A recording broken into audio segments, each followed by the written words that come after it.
आप सभी बच्चों का मेरे चैनल में बहुत बहुत स्वागत है। आज एक बार फिर से हम लोग प्रश्नावली 4.3 के कुछ क्वेश्चन का अध्ययन करते हैं, जिसमें यह प्रश्न संख्या 8, 9, 10, 11 है।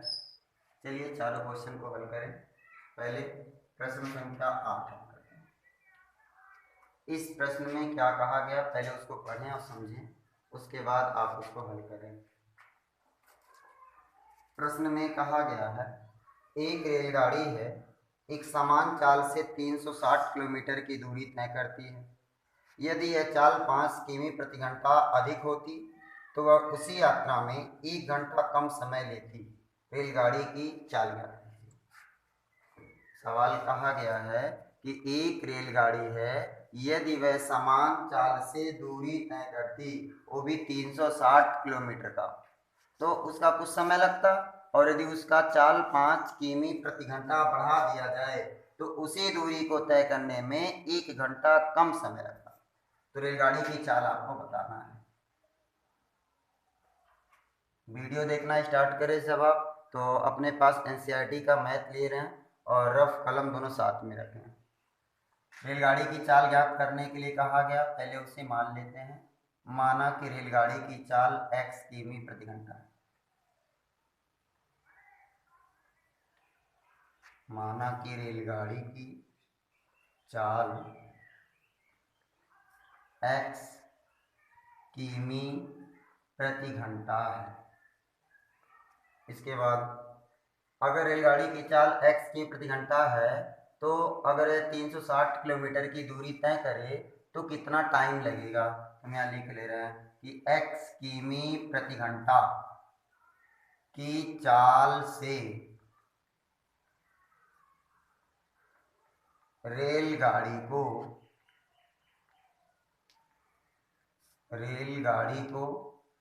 360 किलोमीटर की दूरी तय करने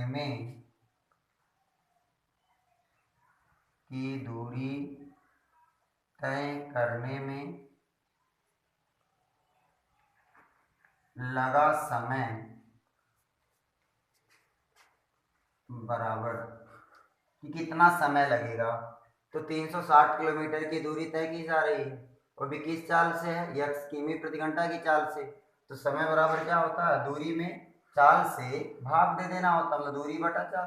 तो दूरी 360, चाल x, तो 360 बटे x घंटा हो गया।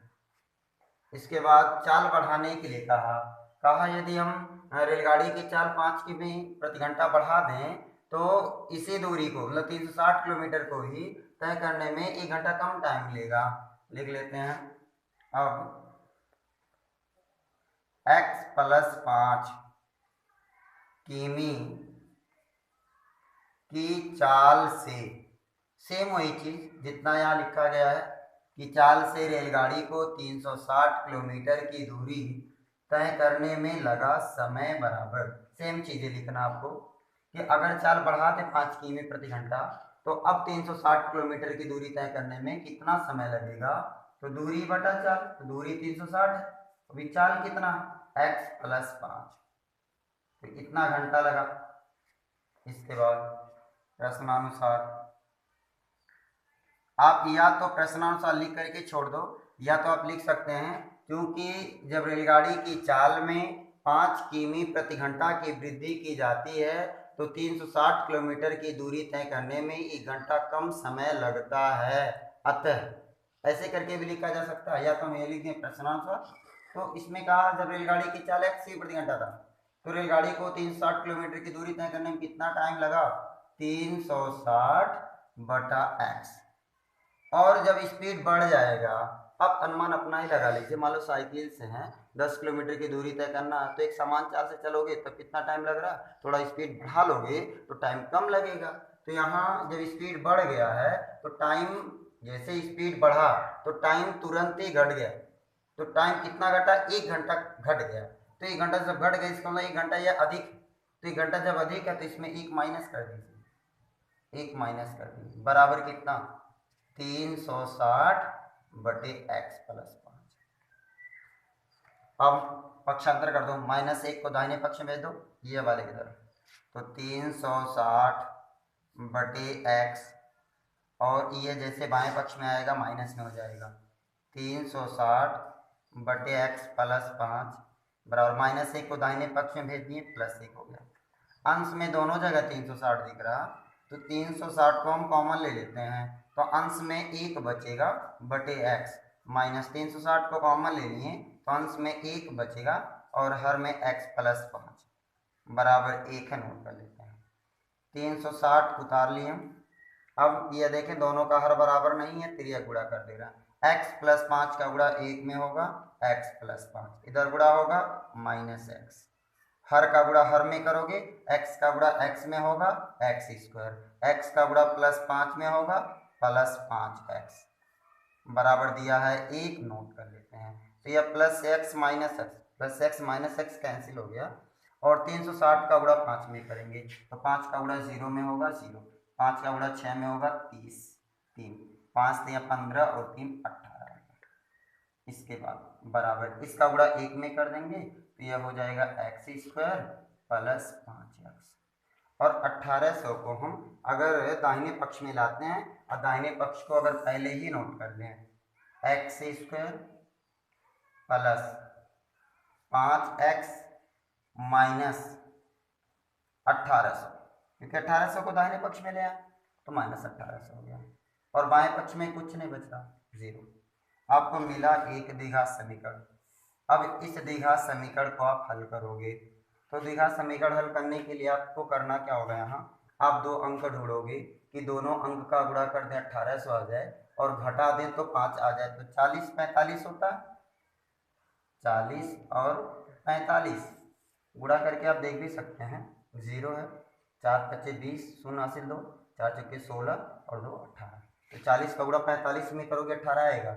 40 45 का अंतर करोगे, मतलब दोनों में 5 का अंतर आ रहा, तो अंतर या माइनस दिया था तो इनका अंतर निकालने 5 आना चाहिए था, तो अंतर जब निकालोगे तो इनका चिन्ह एक प्लस में होगा दूसरा माइनस में होगा, तो कौन प्लस में कौन माइनस में यह निर्भर करता मध्य पद के चिन्ह पर।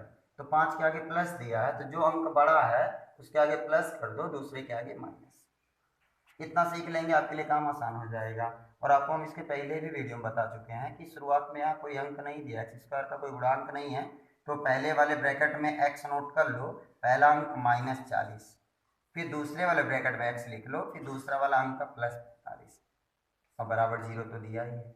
अब दोनों गुणनखंडों का जो गुणनफल है 0 है, इसका मतलब ये x -40 बराबर 0 या x + 45 बराबर 0, और x -40 बराबर 0 तो x बराबर 40, और यहाँ x + 45 बराबर 0 तो x बराबर -45, और x यहाँ क्या है, रेलगाड़ी की चाल है, ऋणात्मक नहीं होगा, तो यह मान तो ऐसे ही हट गया, तो बच्चा यह +40 रेलगाड़ी की चाल हमने x माने थे, तो अंतिम में निष्कर्ष हो जाएगा अतः रेलगाड़ी की चाल 40 किमी प्रति घंटा है, इसको लिख लीजिएगा, अतः रेलगाड़ी की चाल 40 किमी प्रति घंटा है। तो इसको आप पूरा समझ सकते हैं, और अगर कहीं आपको दिक्कत रहा हो तो दोबारा करके पीछे करके आप दोबारा इसको देख सकते हैं, और जब पूरा वीडियो या पूरा क्वेश्चन देख लें तो वीडियो को रोक करके अच्छे से खुद से प्रयास करें, रफ में लगाएं। अब अगला क्वेश्चन देखते हैं, 9वां क्वेश्चन।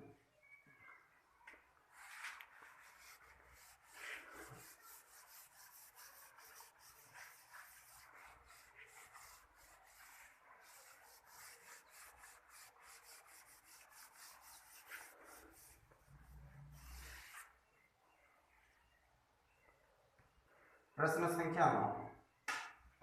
प्रश्न संख्या 9 में कहा गया है कि दो पानी के नल हैं, एक साथ एक हौज को 9 सही 3/8 घंटे में भर देते हैं। दो पानी के नल एक साथ एक हौज को 9 सही 3/8 घंटे में भर सकते हैं। बड़े व्यास वाला एक नल है, हौज को भरने में कम व्यास वाले नल से 10 घंटा कम समय लेता है। प्रत्येक द्वारा अलग से हौज को भरने के समय ज्ञात कीजिए कि दोनों अलग अलग उस हौज को कितने समय में भर सकते हैं। अब थोड़ा देर के लिए यह सोच लीजिए, मान लो हमारे पास में दो मोटर है, और एक मोटर का जो ये मुख है ये मान लो इतना चौड़ा है और ये पानी दे रहा, फिर इसके में ये मान लो छोटे व्यास वाला एक नल है जो इतना लगभग ऐसे कुछ पानी दे रहा, और एक बड़े व्यास वाला नल है मान लो ऐसा कुछ है, एक बड़े व्यास वाला नल है और ये पानी दे रहा, तो छोटे व्यास वाले नल की तुलना में बड़े व्यास वाला जो नल है वह अधिक पानी दे रहा। और कहा अगर हौज को भरने के लिए अगर हम बड़े व्यास वाला नल को खोल देते हैं अकेले, तो हौज को भरने में छोटे व्यास के नल वाले तुलना में ये 10 घंटा कम टाइम लेता है। एग्जाम्पल मान लो अगर ये वाला छोटे व्यास वाला नल 50 घंटे में हौज को भर रहा है, एग्जाम्पल है, अगर छोटे व्यास वाला नल हौज को भरने में 50 घंटा टाइम लिया, तो जो ये बड़े व्यास वाला नल है इससे 10 घंटा कम टाइम लिया, 40 घंटा भर देगा। और कहा दोनों मिल करके, यह नहीं कि यही आंसर आएगा, एक माना जा रहा, फिर दोनों मिल करके अगर एक साथ हौज को भरते हैं तो और कम टाइम लेगा। जैसे मान लो कोई भी गड्ढा खोदवाना है, एग्जाम्पल कि एक आदमी अगर कोई गड्ढा खोद रहा तो ओवर टाइम अधिक लगेगा, और दो लोग मिल करके अगर गड्ढा खोद रहे हो तो वह टाइम जो होगा और कम हो जाएगा। तो ऐसा क्वेश्चन है। तो इस प्रकार के क्वेश्चन में आपको पहले देखना पड़ेगा कि वह काम कितने घंटे में कर रहा, तो 1 घंटे में कितना काम कर सकता, यह बात आपको याद रखना होगा। अगर इस प्रकार का प्रश्न है, काम और समय पर आधारित है, तो पहले देखिए वह काम कितने दिनों में हो रहा या वह काम कितने घंटे में हो रहा। सब मान लो कोई ए आदमी है, ये किसी काम को 15 दिन में कर सकता है, कोई ए आदमी है किसी काम को 15 दिन में कर सकता है, बी आदमी है उसी काम को 10 दिन में कर सकता है। फिर जो आदमी मान लो जो मालिक है वह काम करवाना चाह रहा, ये आदमी का उस काम को हम 15 दिन में कर देंगे, बी आदमी का उस काम को हम 10 दिन में कर देंगे। तो जो मालिक था वह का एक काम करो, आप दोनों मिल करके करो, अब दोनों मिल करके करोगे तब कितना दिन लगेगा, तो और जल्दी हो जाएगा। तो ये प्रश्न कैसे हल करते हो आप, पहले देख लें कि ये आदमी 15 दिन में काम कर सकता है, तो एक दिन में कितना काम करेगा, 1/15। बी आदमी 10 दिन में काम कर सकता, तो एक दिन में कितना काम करेगा, 1/10। अब दोनों का एक दिन का काम निकालना हो कि लिख सकते हैं, मान लो हम मान लेते हैं, माना कि दोनों आदमी मिल करके उस काम को x दिन में कर सकते हैं, माना कि दोनों आदमी मिल करके उस काम को x दिन में कर लेंगे, तो दोनों का एक दिन का काम कितना होगा, 1/x। तो हम प्रश्नानुसार में क्या करेंगे, दोनों का एक दिन का काम जोड़ते हैं, पहले वाले का एक दिन का काम प्लस दूसरे वाले का एक दिन का काम बराबर कितना आना चाहिए, 1/x। इसी को हल कर लीजिए, x का मान आ जाएगा। ठीक ऐसा ही हमारा भी प्रश्न है। पहले देख लेंगे बड़े व्यास वाले नल का ये 1 घंटे का काम कितना है, छोटे व्यास वाले नल का 1 घंटे का काम कितना है, फिर दोनों नल मिल करके उस हौज को कितने घंटे में भर सकते हैं, या दोनों नल का 1 घंटे का काम कितना होगा, जोड़ देंगे, एक समीकरण बनेगा, समीकरण को द्विघात समीकरण बदलो, द्विघात समीकरण को हल कर लीजिए, x का मान आ जाएगा।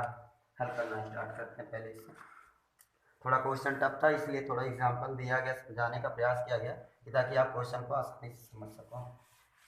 और ये इस टाइप का जो प्रश्न है वह आप छोटे क्लासों में देखेंगे, तो कक्षा 5 में या 6 में ये दिया होता है। हम यहाँ मान लेते पहले, माना कि बड़े व्यास वाले नल को, माना कि बड़े व्यास वाले नल को हौज को भरने में, हौज को भरने में x घंटा तथा छोटे व्यास वाले नल को, छोटे व्यास वाले नल को हौज को भरने में,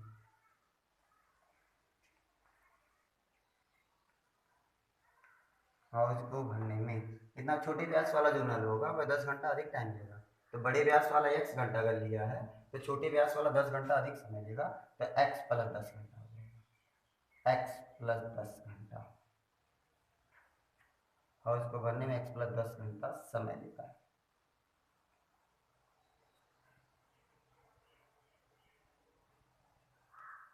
ये माना कि बड़े व्यास वाले नल को हौज को भरने में x घंटा तथा छोटे व्यास वाले नल को हौज को भरने में x + 10 घंटा लगता है। इतना समय लग रहा। इसके बाद अब लिख लेते हैं बड़े व्यास वाले नल का। अब बड़े व्यास वाला नल x घंटे में उसको भर सकता है, तो 1 घंटे में कितना काम करेगा? बड़े व्यास वाले नल का, बड़े व्यास वाले नल का 1 घंटे का काम बराबर है। जब x घंटे में भर सकता तो 1 घंटे का काम क्या होगा? 1 घंटे का काम बराबर 1/x। तथा इसी प्रकार छोटे व्यास वाले नल का 1 घंटे का काम, तो वह x + 10 घंटे में भर सकता था, तो 1 घंटे में कितना काम करेगा? 1/x + 10। यह हो गया। फिर इसके बाद में यहाँ लिख लेंगे चूंकि दोनों नल मिल करके, क्योंकि दोनों नल मिलकर उस हौज को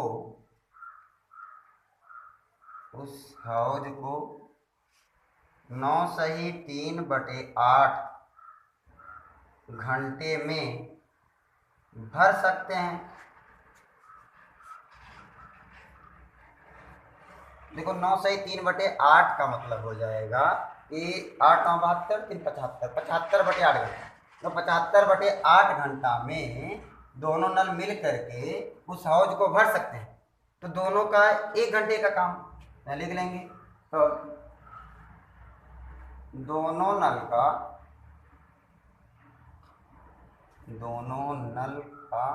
1 घंटे का काम बराबर 1 घंटे का काम बराबर। तो 1 घंटे का काम क्या होगा? ये 75/8 था, तो इसका अपोजिट कर देंगे, जिससे 1/75/8 होगा, तो उसका मतलब 8/75। तो दोनों नल का 1 घंटे का काम 8/75 आया, अर्थात यह लिख दें इसे प्रश्नानुसार। अब यहाँ दिया है छोटे व्यास और बड़े व्यास वाले दो नल का दोनों का 1 घंटे का काम दिया, दोनों जोड़ने पर कितना आना चाहिए? 8/75। तो पहले वाले बड़े वाले व्यास का जो नल है 1 घंटे का काम 1/x, छोटे व्यास वाले नल का 1 घंटे का जो काम है 1/x + 10, दोनों जोड़ने पर कितना होना चाहिए? 8/75। इसके बाद अब हम लोग इस समीकरण को द्विघात समीकरण के रूप में बदलेंगे, तिर्या गुणा कर देंगे। x + 10 का गुणा 1 में होगा x + 10, x का गुणा 1 में होगा x, हर का गुणा हर में, x का गुणा x में होगा x², x का गुणा +10 में होगा +10x बराबर 8/75। x + x 2x +10 है। इसके बाद हर में दिया x² + 10x बराबर 8 है, तो हम 2 × 4 तो लिख सकते हैं /75 है। ऐसा इसलिए लिखें कि दोनों पक्षों के अंश में हम 2 से भाग दे रहे हैं। इसे इसमें 2 अगर कॉमन ले लेते, जिससे 2 कॉमन लिए तो x + 5 आ जाएगा। हर में क्या दिया? x² + 10x बराबर दिया 2 × 4 /75। अब 2 से 2 कैंसिल हो गया, फिर यह गुणा कर दो। 75 का गुणा x में हो जाएगा 75x, 75 का गुणा 5 में हो जाएगा 375 बराबर 4 का गुणा x² में कर देंगे 4x², 4 का गुणा +10 में कर देंगे 40x होगा। अब इस सबको दाहिने पक्ष में ला रहा है, दाहिने पक्ष को पहले नोट कर ले रहे हैं। 4x² + 40x और इसके बाद में +40x है, और अगर 75x को इधर लाएंगे तो -75x, और 375 दाहिने तरफ आ जाएगा तो -375 बराबर 0। फिर 4x² + 40x -75x, plus minus घटेगा, ज्यादा में से कम को घटाओगे, ज्यादा 75 इसके आगे माइनस लगाएंगे, 75x में से 40x निकल जाएगा तो यह हो जाएगा 35x -375 बराबर 0। तो आपको मिला है द्विघात समीकरण। अब हम लोग इस द्विघात समीकरण को, हमारे पास दोनों ऑप्शन है, हम 4 का गुणा इसमें करके आप चाहे तो गुणनखंड विधि से द्विघात समीकरण को हल कर लेते हैं और या तो द्विघातीय सूत्र से भी हल कर सकते हैं। तो आपके लिए होगा, देखो हम इसके पहले बहुत सारा द्विघात समीकरण हल करके आपको सिखाए भी हैं और तीनों विधि आपको सिखाए हैं, तो आपको जो आसान लगेगा चाहे द्विघातीय सूत्र से और या तो आप गुणनखंड विधि से, या आप हल कर लीजिएगा, x का मान निकल जाएगा। अब अगला क्वेश्चन देखते हैं। वह द्विघात समीकरण को आप लोग खुद हल कर लोगे और इसके पहले बहुत सारा द्विघात समीकरण हल करके आपको सिखाया गया है। द्विघातीय सूत्र से हल करेंगे, बहुत ही आसानी से हल हो जाएगा। उसमें क्या करना होता है, आपको पहले एबीसी का मान निकालना होता है। एबीसी का मान निकालने के बाद में बी स्क्वायर माइनस 4ac निकाल लेते हैं। बी स्क्वायर माइनस 4ac जब निकल जाएगा तो उसके बाद द्विघातीय सूत्र लिख लो और द्विघातीय सूत्र मान रख लेते हैं। अब प्रश्न संख्या 10, प्रश्न संख्या 10 देख लेते हैं। इसमें कहा गया है मैसूर और बेंगलोर के बीच 132 किलोमीटर की दूरी। मान लो मैसूर और यह बेंगलोर, इनके बीच की जो दूरी है 132 किलोमीटर। मैसूर और बेंगलोर के बीच की दूरी 132 किलोमीटर। यात्रा करने में एक एक्सप्रेस रेलगाड़ी सवारी गाड़ी से 1 घंटा कम समय लेती है और यदि एक्सप्रेस रेलगाड़ी की औसत चाल सवारी गाड़ी की औसत चाल से 11 किमी प्रति घंटा अधिक हो तो दोनों रेलगाड़ी की चाल ज्ञात कीजिए। कहा एक्सप्रेस रेलगाड़ी की जो चाल है सवारी गाड़ी की चाल से 11 किमी प्रति घंटा अधिक है। इसको भी आसानी से आप लगा सकते हैं। पहले आप सवारी गाड़ी की चाल मान लीजिए, माना कि सवारी गाड़ी की चाल, सवारी गाड़ी की चाल बराबर x किमी प्रति घंटा तथा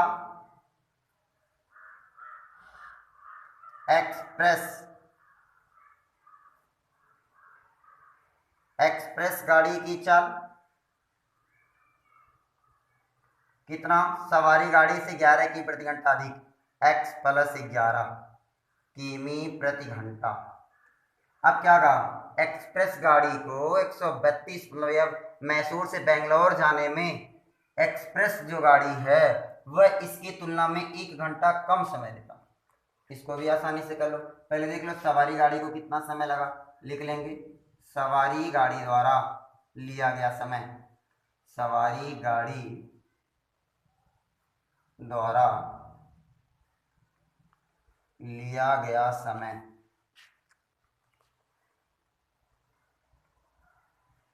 अब ये कितना समय लिया, तो समय बराबर दूरी बटा चाल।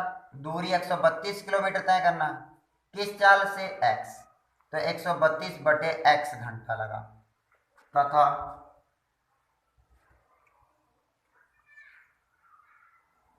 एक्सप्रेस गाड़ी द्वारा लिया गया समय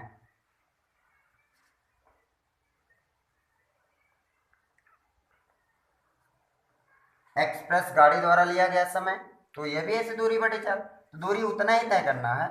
तो एक्सप्रेस गाड़ी की चाल अधिक है, x प्लस 11 किमी प्रति घंटा, कितना समय लगा। प्रश्नानुसार प्रश्न में तो स्पष्ट कह दिया गया है कि जो एक्सप्रेस गाड़ी जो 132 किलोमीटर की दूरी तय करने में जो समय लेती है वह 1 घंटा कम टाइम ले रही है, तो इसमें से अगर हम 1 घंटा माइनस कर देंगे इसके बराबर हो जाएगा। यह 1 घंटा, सॉरी 1 घंटा कम समय लिया तो इसमें 1 घंटा जोड़ना पड़ेगा, 1 घंटा जोड़ेंगे इसके बराबर हो जाएगा। तो ऐसे लिख लें 132 बटे x बराबर, यह जब सवारी गाड़ी द्वारा लिया गया समय 132 किलोमीटर की दूरी तय करने में, एक्सप्रेस गाड़ी द्वारा लिया गया समय 132 बटे x प्लस 11, वो भी 1 घंटा कम समय लिया था, प्लस 1 जोड़ लेते हैं। अब इसके बाद इसको इधर ले आओ, 132 बटे x माइनस 132 बटे x प्लस 11 बराबर 1। अब अंश में से 132 को कॉमन कर लेते हैं। जब 132 कॉमन कर लेंगे तो 1 बटे x माइनस 132 को कॉमन कर लेंगे तो 1 बटे x प्लस 11 बराबर 1 है। इसके बाद 132 नोट कर लेते हैं। अब ब्रैकेट में 3 गुणा कर लो, x प्लस 11 गुणा 1 में होगा x प्लस 11।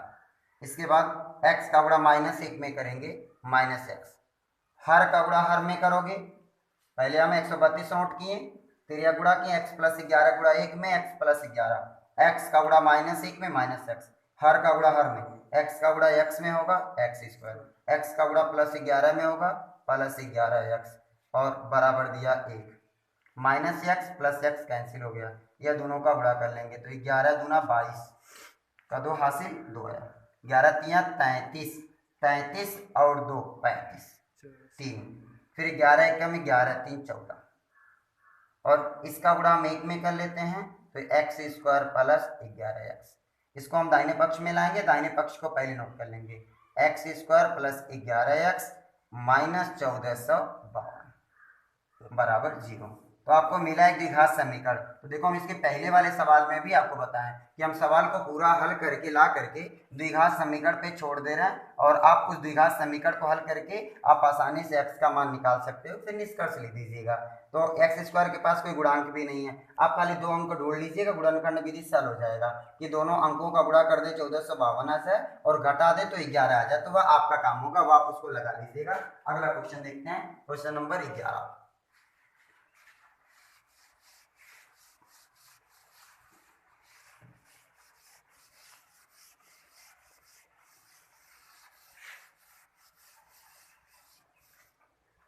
इस प्रश्नावली का यह लास्ट प्रश्न है, और इसमें कहा गया है कि 2 वर्गों के क्षेत्रफलों का जो योग है वह 468 है और उनकी परिमापों का अंतर 24 है, तो उनकी भुजाएं ज्ञात कीजिए। मतलब 2 वर्ग हैं, उनके क्षेत्रफल को जब जोड़ा जाता है तो 468 वर्ग मीटर आता है, और उनकी परिमाप का जब अंतर निकालते हैं तो 24 मीटर आता है। तो आखिर दोनों वर्गों की भुजाएं कितनी हैं? तो हम पहले वर्ग की एक भुजा मान ले रहे हैं, वैसे वर्ग में चारों भुजाएं बराबर होती हैं, और वर्ग का क्षेत्रफल बराबर भुजा स्क्वायर होता है, और वर्ग का परिमाप बराबर होता है 4 गुणे भुजा। माना कि पहले वर्ग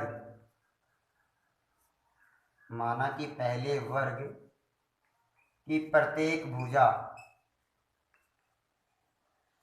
माना कि पहले वर्ग की प्रत्येक भुजा x मीटर है।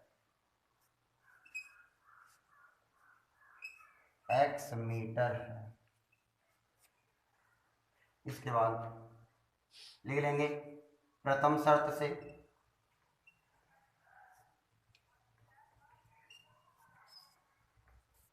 सवाल में 2 स्थिति दिया हुआ। एक स्थिति में कहा कि उनके परिमापों का जो अंतर है 24 है, तो पहले वर्ग की प्रत्येक भुजा जब x मीटर है तो इसका परिमाप क्या आएगा 4x। दूसरे वर्ग की भुजा में पता नहीं है तो उसका परिमाप क्या होगा 4 गुणे भुजा। अब ये दोनों वर्गों का परिमाप हो गया, इनका अंतर मतलब इनमें माइनस, इन दोनों परिमापों का जो अंतर निकालोगे बराबर कितना आना चाहिए 24। ये पहला शर्त हो गया कि दोनों वर्गों के परिमाप का जो अंतर है वह 24 है। 4 से भाग दे दीजिए, सब में 4 से भाग देंगे आएगा x माइनस भुजा बराबर 6, माइनस भुजा को दाहिने तरफ लाते प्लस में, 6 इधर आएगा -6, तो x -6 बराबर भुजा, अर्थात दूसरे वर्ग की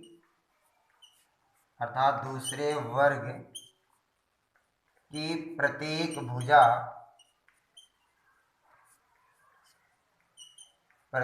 भुजा बराबर x -6 मीटर। यह हो गया दूसरे वर्ग की प्रत्येक भुजा x -6 मीटर है। फिर इसको हमें लिख लेंगे द्वितीय शर्त से।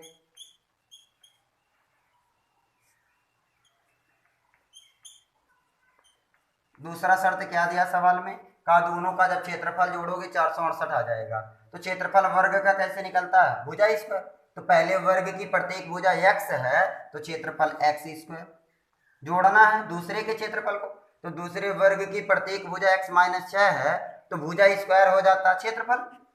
दूसरे वर्ग का क्षेत्रफल क्या आएगा भुजा स्क्वायर, तो भुजा कितना x -6, इस पर स्क्वायर बना दो, तो दोनों के भुजाओं का वर्ग कर दिए तो दोनों का क्षेत्रफल आ गया। और दोनों क्षेत्रफल जोड़ने पर 468, यह हो गया पहले वर्ग का क्षेत्रफल भुजा स्क्वायर मतलब x स्क्वायर, प्लस दूसरे वर्ग का क्षेत्रफल, तो दूसरे वर्ग का क्षेत्रफल यह हो गया भुजा स्क्वायर, मतलब दूसरे वर्ग की भुजा पर स्क्वायर, दोनों क्षेत्रफल जोड़ने पर 468 एक्स स्क्वायर नोट कर लिए, प्लस ए माइनस बी का होल स्क्वायर, पहले ए स्क्वायर ए की जगह पे एक्स है, एक्स स्क्वायर माइनस 2ab दोनों के गुणनफल का दुगुना, तो एक्स का गुणा 6 में होगा 6x दुगुना कर देंगे 12x, plus B square B की जगह 6 तो 6 पे स्क्वायर कर देंगे 36, 468 को बाएं पक्ष में ले आएंगे, माइनस 468 बराबर 0, x square plus x square ये हो गया 2x square minus 12x note कर लेंगे, प्लस माइनस से घट जाएगा, ज्यादा 468 है, इसके आगे माइनस लगा लेंगे, 468 में से 36 निकाल दें 432 बराबर 0, 2 से भाग दे देते हैं, 2 से भाग देंगे तो एक्स स्क्वायर माइनस 6x, 2 से भाग दे देंगे 216 बराबर 0। तो ये मिला आपको द्विघात समीकरण, एक्स स्क्वायर के पास कोई गुणांक है नहीं, तो इस द्विघात समीकरण को हम लोग हल कर लेते हैं। हल करने के बाद x का जो दो मान आएगा, एक ऋणात्मक आएगा एक धनात्मक कोई आ जाएगा, क्योंकि दो अंक ढूंढोगे, दोनों अंकों का जो गुणनफल 216 आएगा और अंतर 6 आएगा, तो इसका मतलब एक प्लस में रहेगा एक माइनस में रहेगा, तो x का जो धनात्मक मान आएगा वही हो जाएगा पहले वर्ग की भुजा और उसमें से 6 घटा दीजिएगा तो दूसरे वर्ग की भुजा हो जाएगा, वह निष्कर्ष लिख लीजिएगा। तो आप द्विघात समीकरण हल कर सकते हैं, गुणनखंड विधि से आप इसे हल कर लीजिएगा। तो इस प्रश्नावली का टोटल क्वेश्चन हो गया। अब अगले प्रश्नावली का क्वेश्चन पढ़ते हैं अगले।